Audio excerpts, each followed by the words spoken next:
This- I saw a lady and her husband, they work in a ministry. So both of them always go to work together. Meanwhile, they will drop their kids to their school. They go to work. So while they are going home, they pick up the kids. But something struck me like this man, they've picked the kids. He's a little higher in rank with the husband, to the wife in the office. So when he's finished, he leaves his immediate office and comes to the general office where he picks the wife. But there's something something happened I don't understand. Though I asked question, I did ask her. When he drove out of the ministry, he got to a little distance, maybe some poles. I noticed that he dropped the wife. He dropped the wife by a truck loaded with rice. In fact, it was loaded to the brim. But one of the tire of the truck seems to be very bad. So it was stopped at the road. Meanwhile, this road is lonely.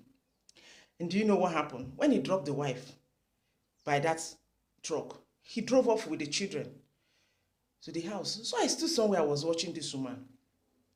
She came down, she went to the tire, she inspected, she spoke with the driver of the truck, spoke with the people that maybe loaded the thing, and as she spoke with them, she was just there, waiting, making calls, asking somebody, come now, come and do this thing. And she was stressing herself. I got a little closer, I said, Madam, what are you doing? She said, I have to wait. The mechanic will come. They will repair this. I said, who owns this truck? He said, it's our business, me and my husband. That's one of the changes of business we do after work. We have to, add more money. The salary is not enough. I said, I agree with you. But what are you doing on the road? This road is lonely. He said, I have to make sure that, my husband dropped me now, I have to make sure that they finished the mechanic worked on the truck. They drove it to our warehouse where we stock them before we do supply. I said, Madam, are you hearing yourself at all? Your husband drop you. He took the kids home. Now I want to ask first question. Please don't be angry, but I'm an African lady and I have to ask question. When he gets home, what happens to the kids? He said, I have food now. I have maid. The maid will take care of it. I said, Madam, your maid will take care of your children and your husband. Your maid, house help. He said, but I have to put this business in order. And I said, is your husband not able to do it? He said he can, but I have to help him. I said, this will not be help. Madam, you're suffering yourself. African woman. Hey! This thing baffles you. So your husband will now go home. Your maid will now take care of your husband. And you will be here doing a man's work. Madam, I now ask her, Madam, what are you trying to prove? No, I just want to know what a man can do, a woman can do, or that you are able, or are you monitoring your husband? I want to understand, why should you be the one that this man is a very strong man, very gigantic, tall, able man. In fact, the whole office respects him. That's the person I'm talking. And I said, don't you trust your husband? He said, I trust him. I said, so why are you suffering yourself, madam? Must you be the one that will take care of the business? Is your husband not able? You say you can't know, yeah, but are you monitoring him? African woman. Chai! Now shame they catch me. Oh. When I see some women suffering, can you go to psychiatric? You will see a lot of women out of stress and suffering. Most of them are there. Or you go to the hospital or different places, even prisons. And that's where you see. I just say, madam, hi. Madam, they do well. African woman, if you are doing a lot of business, trying to make a lot of things, and virtually, she will eventually be the one that will still cook or make sure that the maid cooked. She's the one that get pregnant.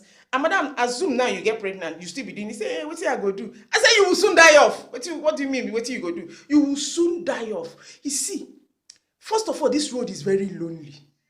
So anything happens here, do you know that nobody will help you? Say, nothing will happen. I say, let me tell you, assume I'm robbers. When trucks spoil on the road, robbers come. When they come now, what can you do? First of all, they will kill you. They will remove you. And they will still do what they want to. And I asked him, madam, even if you die now, you see this business, do you know your husband can still control it? She said, yes. I said, so, what's the suffering?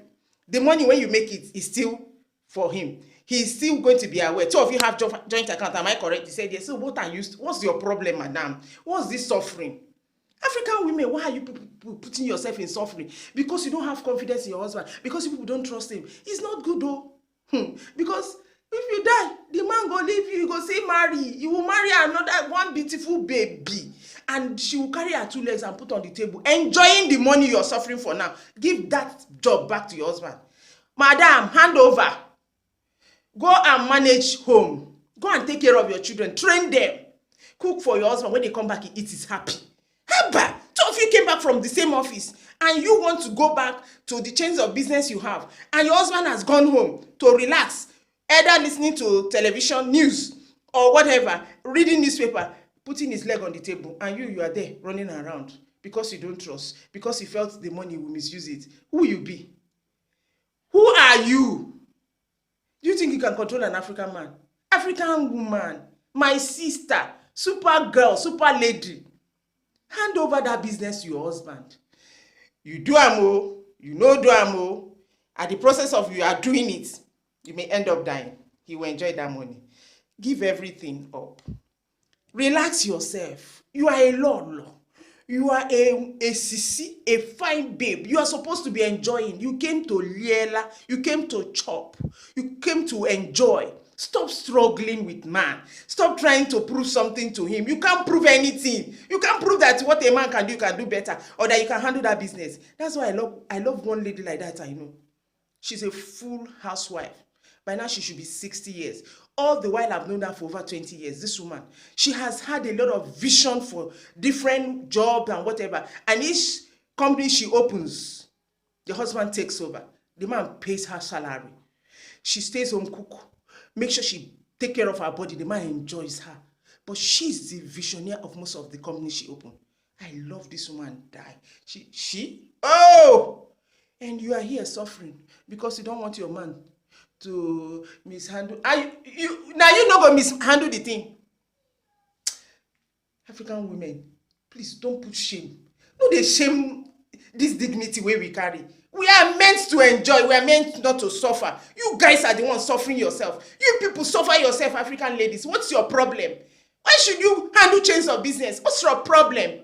I really spoke with her that day. I said, madam, as it is now, you'll be here, mechanic will come. You may stay here till 9 or 10 o'clock. Armed robbers come here. If they want to do, now you, they go do. The man no go die. Now you stress, they kill. As these people come, they stress, they shout. They do all those things you are supposed to do for your children to train them. I told her, see, let me tell you, continue being there. Me, I'm going home. Stay alone. Instead of you to go home and eat and relax. The man would have been the one doing it. African woman, may not give up all those. Give up those rubbish life people are living, thinking that you're wise. Which kind of wiseness? Are you better than your husband? Please, my lady. Please, my sister. African lady is begging you. Enjoy yourself. Stop stressing yourself. You have too many duties. Mama, you be mama. Madam, the same time. Cook. House help, the same you. See, you want to join being CEO of a company. Sir, and they come. Take care of yourself and stop that nonsense. I'll see you some other time.